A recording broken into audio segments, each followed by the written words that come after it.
أعوذ بالله من الشيطان الرجيم. بسم الله الرحمن الرحيم. اللهم صل على سيدنا محمد وعلى آله وصحابه وسلم آمين.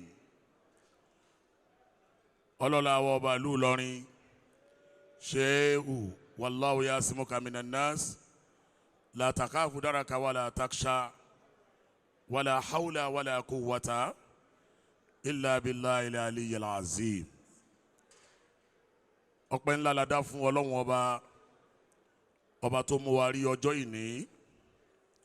àlékún ìkẹ́ àlékún ìgẹ̀ kó bá ọ̀gá wa síwájú wa anabuwa Muhammad sallallahu alayhi wa sallam wa ala alihi wa sahabihi wa sallim amin. mo gbé àdúrà bẹ̀rẹ̀ mi lọ́dọ̀ àwọn tí Olúwa lò ní sábàbí tí ọjọ́ ìní fi ṣe é ṣe fún alhaji wa Mashood Ọmọbọ́lájí Jaji Otos òun àtìyàwó ẹ̀.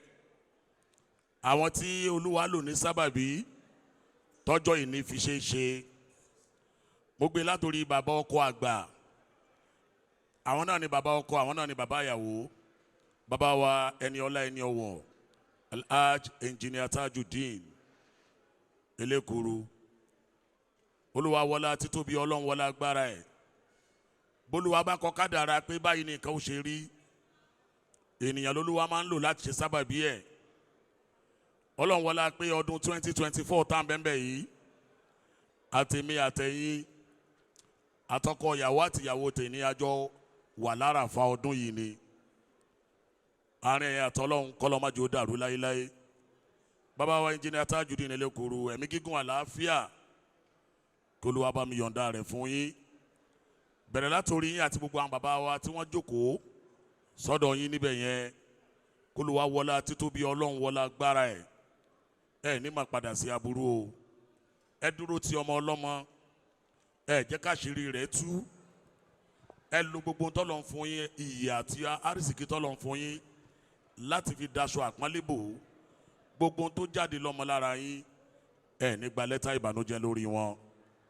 wàlá haúlà wàlá quwwata illa billahi al-aliyyil azim.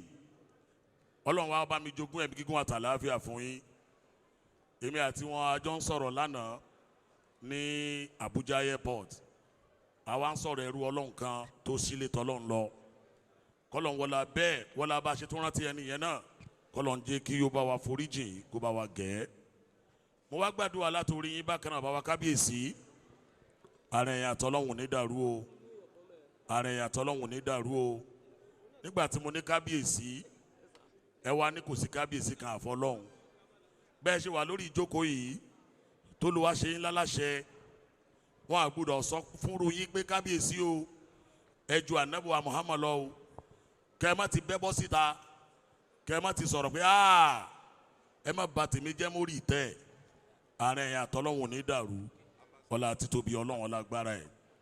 mo wá kí bàbá wa ọlọ́lá wa Sheikh Madibo tọ́lọ́lá wa bàálù Ìlọrin. ààrẹ yẹn àtọ́lọ́hùn kọ́lọ́mọ́jọ́ dàrú. òórùn yín la fi ń ṣaṣọ, àlùbáríkà yín là ń lò. kọ́lọ́n wọlá títóbi Ọlọ́run wọlá agbára ẹ̀. bàbá Madibo, ẹ ní máa padà sí aburú nígbà kọ̀ọ̀kan. kò sí ti ń jẹ́ jájì àfẹ́yìn. ẹ̀yin ni jájì lẹ́yìn náà, ọmọ dáadáa ló jẹ́ síwájú yín. kọ́lọ́n wọlá títóbi Ọlọ́run, ààrẹ yẹn àtọ́lọ́run lọ́mọjọ́ dàrú. mo wá kí gbogbo àwọn ọlọ́lá. Khalifa wa Abdulkadir Oníkan, mo kí yín o. Alhaji Abdulkabir Kaptok, mo kí yín. Alhaji wa Aburagbaja Akingbasa Channel of Success, Alhaji wa Qasim ìjọba Jalabi, mo kí gbogbo yín o.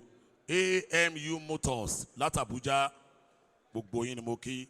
Alhaji wa Tọ́pẹ́ Dọ́là, gbogbo yín la kí, àti gbogbo yín tẹ́ wá láti Èkó, gbogbo yín ya wa lóbìnrin, gbogbo wa la kí o. ẹ dákun Alhaji wa Abdulaziz Sauti Arẹwà, ò ní tẹnu gbó bí ọwọ́. Olúwa ti fà ẹ́ sókè, ò ní wálẹ̀ o. ẹ jẹ́ má pe Sauti Arẹwà mọ́, kò má lálùbáríkà mọ́, ọmọ aráyò nínú kan rẹ̀ sí ẹ o. alhaji bọ́ọ̀sì ìtàkùnlé anabi mo ṣàdúrà fún ẹ alikasim mo ti ṣàdúrà fún wọn alhaji ọba lówó ọ̀fà Dan Sokoto mo ṣàdúrà fún gbogbo yín o decency mo ṣàdúrà fún ẹ dákun láàrin 1 minute gbogbo àwa tá a wà lórí ìjókòó yìí ẹ jẹ́ á dìde dúró fún Ọlọ́run láàrin 1 minute ká dìde dúró fún Ọlọ́run ká dìde dúró fún Ọlọ́run Choice FM látàbẹ́kúta alhaji wa Wise FM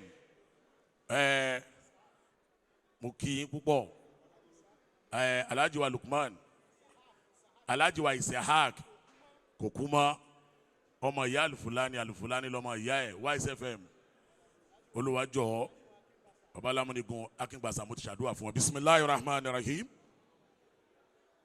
Allahumma ẹ dákun ẹ jẹ́ á tẹríba fọ́lọ́run ká tẹríba fọ́lọ́run kí kálukú béèrè tó fẹ́ lọ́dọ̀ Ọlọ́run ọkọ àtìyàwó àní gbọ́kú yín o lẹ́yìn eléyìí ayọ̀ ni ó tún máa kó ayọ̀ fún yín láìpẹ́ láì jìnnà yìí á tún bá yín kú oríire o bisimilahi rahman rahim prudent mo kí ẹ o Allahumma ya man azhara al-jamila wa satara al-qabiha yuaqis bil jarirati wa lam yatik sitra wa ya azim al-afwi wa ya hasan tajawuzi ويا واسع المغفرة ويا بصرين بالرحمة ويا سامي كل النجوى ويا منتهى كل شكوى ويا كريم الصفو ويا زيم المن ويا مكيل الأثرات ويا مبتدئ بالنعم قبل استقاقها يا ربنا يا سيدنا يا مولانا يا غاية